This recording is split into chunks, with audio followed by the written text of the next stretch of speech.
Welcome to NEET Physics Tamil. Mechanical properties of solids, concepts and problems. Poisson's ratio for steel, aluminium, lead, etc. Aluminium Poisson ratio is 0.334, lead 0.431, brass 70-30, that is 70% copper, 30% zinc. அதோட Poisson ratio 0.331. மெக்னீசியத்துக்கு 0.35, copper 0.355, titanium 99% purity 0.32. So இந்த metals எல்லாத்துக்குமே Poisson ratio வந்து 0.33 except lead which is 0.43. ஸ்டீலுக்கு எவ்வளவு? ஸ்டீலோட பாய்சான் ரேஷியோ 0.303 for mild steel. Steel cold rolled, that is cold worked steel 0.287. So mild steel also 0.3 only. Most of the non-ferrous metals Poisson ratio 0.33, steel 0.3, lead is higher 0.431. Applications of elastic behavior of materials. While designing a building, the structural design of the columns, beams and supports require knowledge of strength of materials used. ஒரு பில்டிங்கை design பண்ணுற போது அதோட columns, beams and other supports design பண்ணுறதுக்கு அதில் use பண்ணுற மெட்டீரியல்ஸோட ஸ்ட்ரென்த்தை பற்றின நாலேஜ் தேவை. A hill is pyramidal shaped in order to withstand the elastic compression from the weight of the top portions. Majority hills வந்து pyramidal shaped இந்த மாதிரி இருக்கும். எதனாலேனா to withstand the elastic compression from the weight of the top portions. Bottom portion அது மேலே இருக்கிற top போர்ஷனால elastically compress ஆகாமல் இருக்கணும். Then middle portion top most போர்ஷனோட வெயிட்னால கம்ப்ரஸ் ஆகாமல் இருக்கணும். All these compressions elastic compressions. So இந்த மாதிரி எலாஸ்டிக் கம்ப்ரஷனை அவாய்ட் பண்ணோம்னா hill should be pyramidal shaped. Bending of beams, ரெண்டு beam, this is with depth low, this much only, that is this to this. இது வந்து depth லோவாக இருக்கிற போது this will bend more under the action of a weight W.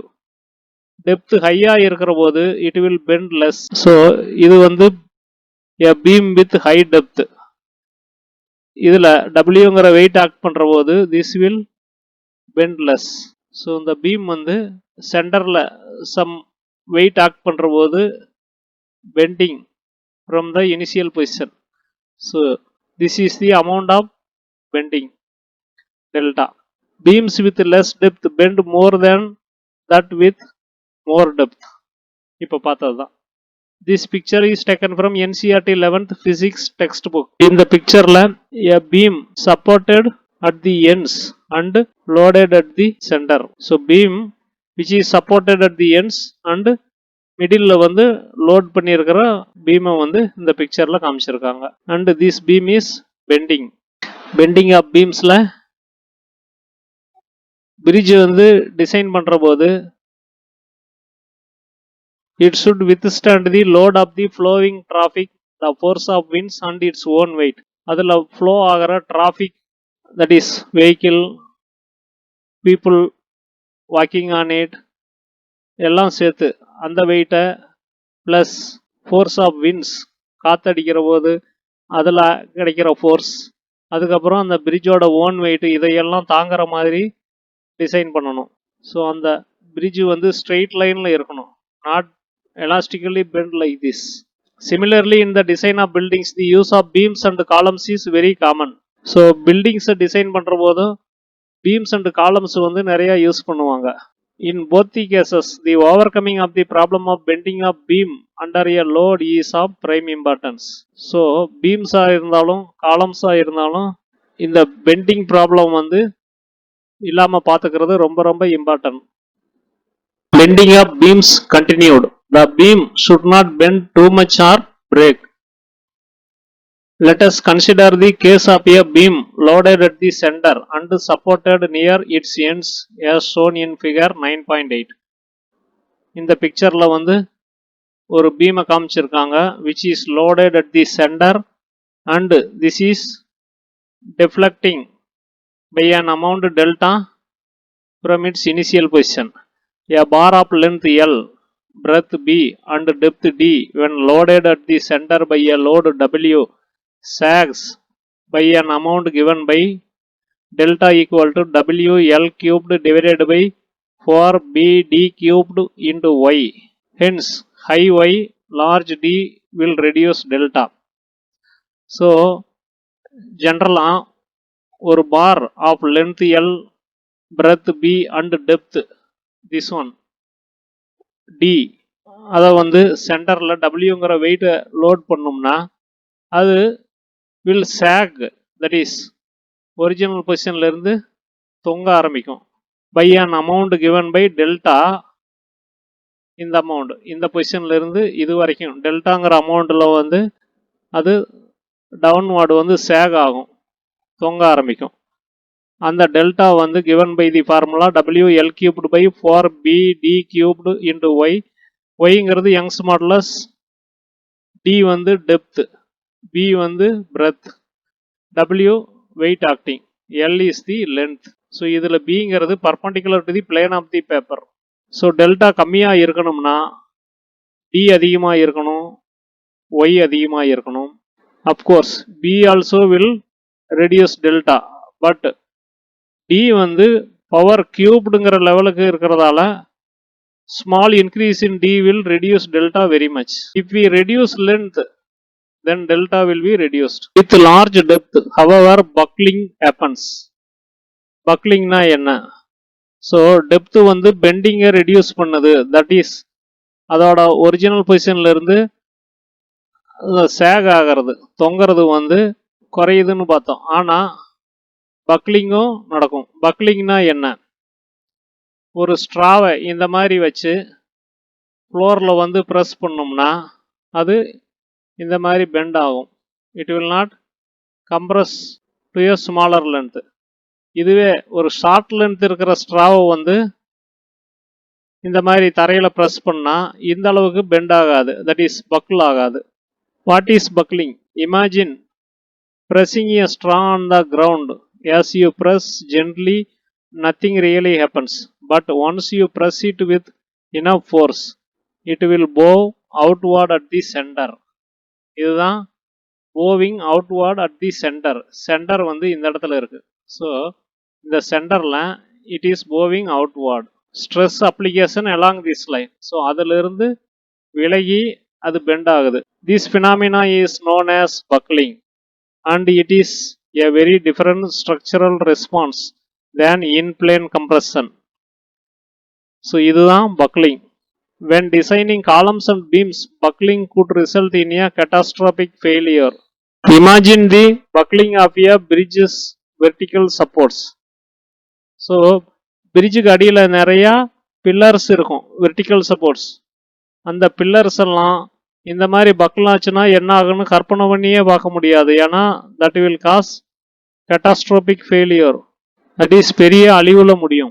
Sometimes it is desirable to design for structures to buckle. For example, the steering in your car is designed to buckle under significant loads to prevent it from further injuring the driver in A crash. சில நேரங்களில் சில ஸ்ட்ரக்சர்ஸை வந்து buckling ஆகிற மாதிரி design பண்ணுறதும் ரொம்ப விரும்பத்தக்கதாக இருக்கும். For example, காரோட ஸ்டியரிங் வந்து இன் கேஸ் ஆஃப் ஆக்சிடெண்ட் அது வந்து பக்கிள் ஆகிற மாதிரி டிசைன் பண்ணியிருப்பாங்க. ஸோ தட் அது அந்த டிரைவரை வந்து இன்ஜூர் பண்ணாத மாதிரி, டிரைவரை ஹிட் பண்ணாத மாதிரி டிசைன் பண்ணியிருப்பாங்க. ஸோ டிரைவர் வந்து கிராஸ் ஆகி இடித்து ஃபார்வர்டு இப்படி மூவ் ஆகும்போது ஸ்டியரிங்கை வந்து அவர் இடித்தார்னா பலத்த சேதமாகும் அவரோட உடம்புக்கு. அதே சமயம் அந்த ஸ்டியரிங் இப்படி பக்கிள் ஆகி அவரை விட்டு தள்ளி இருந்துச்சுன்னா தென் அவருக்கு வந்து அவ்வளவு சேதமாகாது. With large depth however buckling happens. So இதுதான் டெப்த் அதிகமாக இருந்துச்சுன்னா பக்லிங் வந்து நடக்கும். Hence I shaped section provides a large load bearing surface. அதனால நார்மல் யூனிஃபார்ம் கிராஸ் செக்ஷன் இருக்கிற செக்ஷன்ஸ் ஆர் பீம்ஸ் யூஸ் பண்ணாம ஐ ஷேப்ல இருக்கிற செக்ஷனை யூஸ் பண்றோம் லைக் திஸ். ஸோ இதில் இருக்கிற ப்ராட் ஏரியா வந்து provides more load bearing. So இந்த ஷேப்பில் வந்து நமக்கு ஸ்ட்ரென்த்தையும் சாக்ரிஃபைஸ் பண்ண வேண்டியதில்லை, buckling also will not happen. Also this will not add to the cost much. So இந்த மாதிரி ஷேப்பில் இருக்கிற பீமை விட ஐ ஷேப்பில் இருந்துச்சுன்னா that will withstand more weight. Also this will not allow buckling. This is cost wise also not much costly. Buckling of beams continued. The beams used in construction of bridges as supports etc. have a cross section of the type I to avoid buckling, which happens in case of rectangular beams. So rectangular beamsல வந்து நடக்கிற buckling avoid பண்றதுக்கு I ஷேப்ல இருக்கிற beams or supports use பண்றோம். So in பிரிட்ஜஸில் வந்து அந்த pillars which support vertical pillars supporting the bridges வந்து இந்த ஷேப்பில் இல்லாமல் இந்த ஷேப்பில் இருக்கிற போது that will not buckle. Also it will withstand the weight of the bridge. So pillars இந்த மாதிரி ரவுண்டடாக இல்லாமல் இந்த மாதிரி டிஸ்ட்ரிபியூட்டட் ஷேப்பில் இருந்துச்சுன்னா this will not buckle. Also this will withstand more load. Crane with rope to lift weights. The rope wire is made of mild steel which has elastic limit or yield stress equal to 300 into 10 power 6 Newton per meter square. This is elastic limit, not elastic modulus.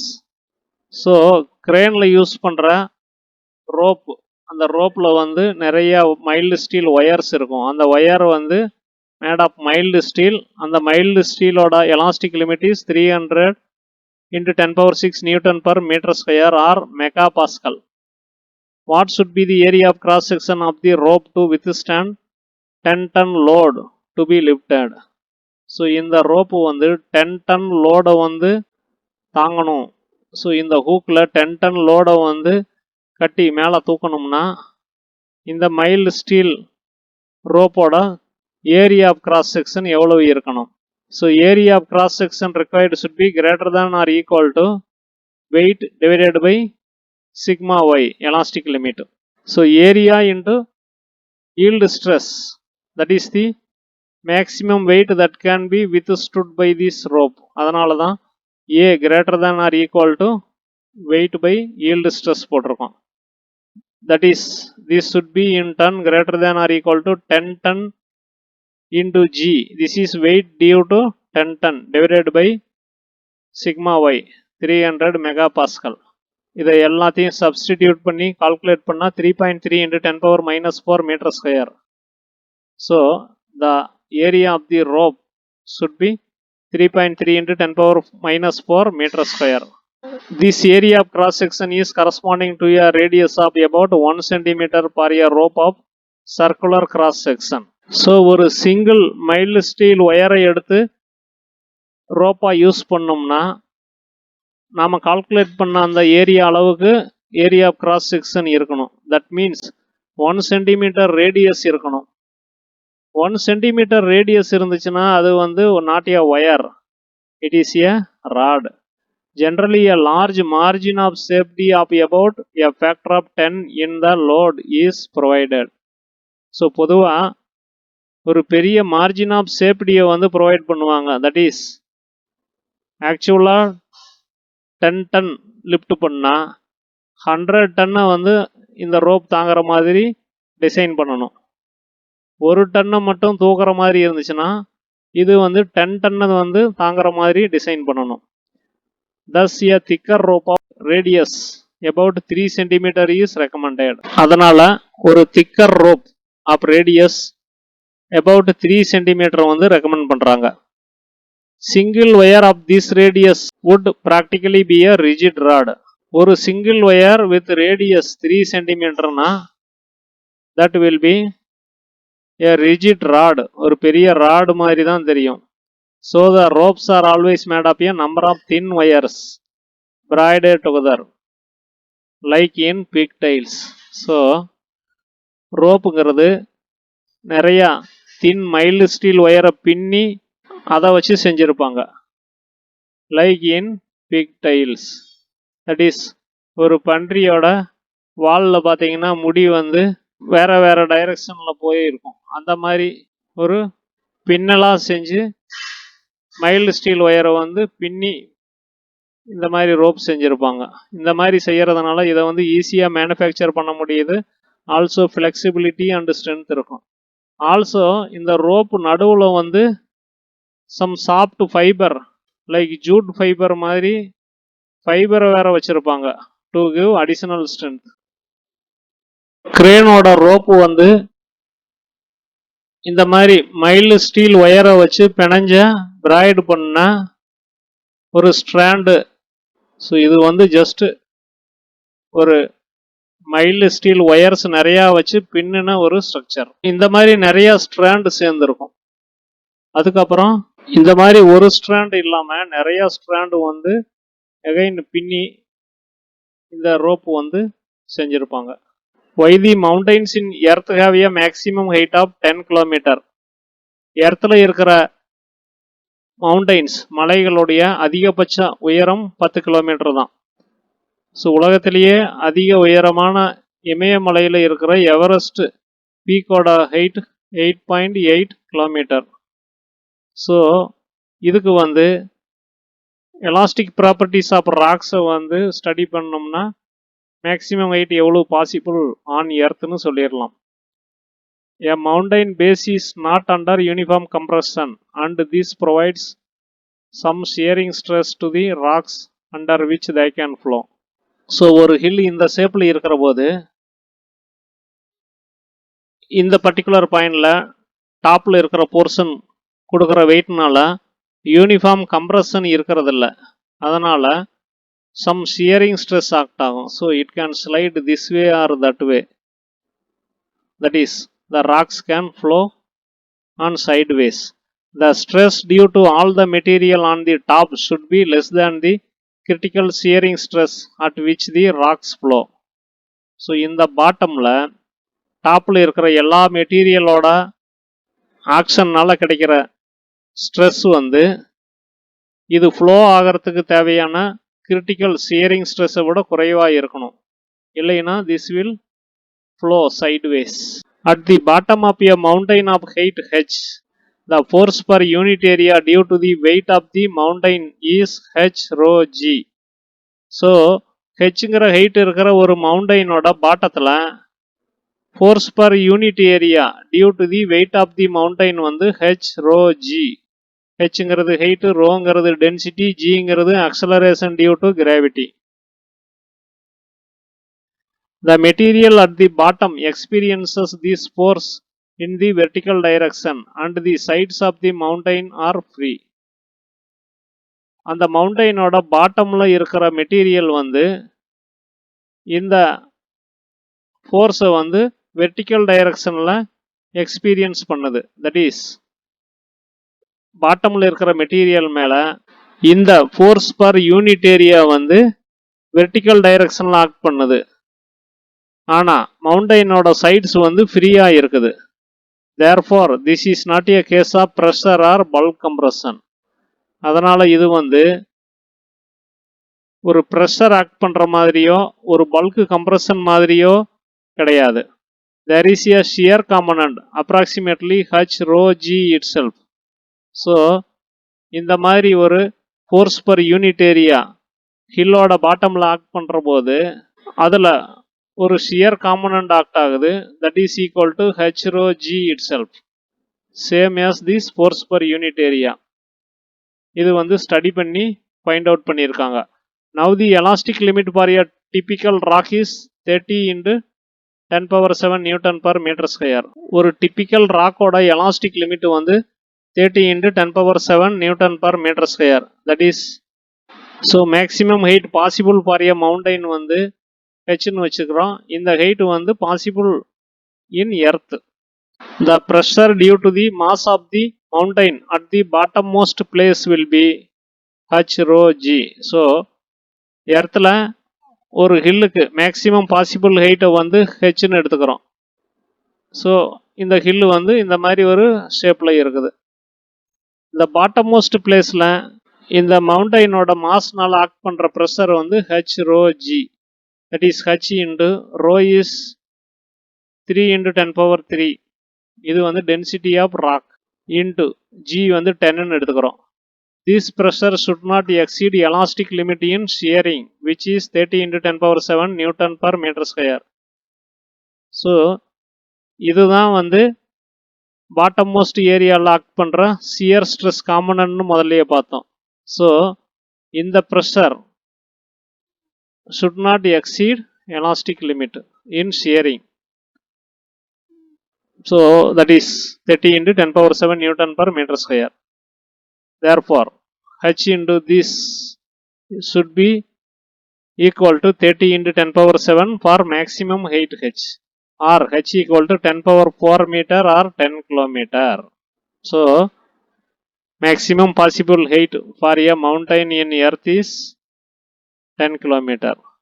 10 kilometerக்கு மேலே போச்சுன்னா h rho g அதிகமாகும். That is the shear stress component acting at the bottom will be more than the elastic limit. அதனால் அது வந்து sideways flow ஆகி again pyramidal shapeக்கு வந்துடும்.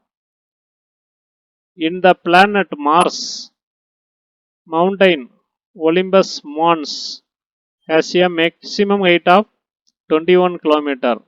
How it is possible? So Mars ஒரு பிளானட்னு தெரியும். அதில் இருக்கிற ஒரு மவுண்டைன் ஒலிம்பஸ் மான்ஸுக்கு வந்து இருக்கிற மேக்ஸிமம் ஹைட் வந்து 21 கிலோமீட்டர், மோர் தேன் 2 times ஹிமாலயாஸ். இது எப்படி பாசிபிள்? Very simple. மார்ஸில் வந்து ஜி இஸ் ஒன்லி 3 m/s². அதனால் 3 times this height possible, and if we calculate accurately that will come to 21 kilometer. Please memorize the standard formulas. Please remember steps and assumptions in the derivations. So physicsல வந்து standard formulas வந்து தரவா memorize பண்ணிக்கணும். Also derivationsல இருக்கிற steps assumptions வந்து கொஞ்சம் memorize பண்ணிக்கணும். This was presented by NEET Physics Tamil. Please subscribe and get more videos. Face the NEET Physics exam confidently. Thanks.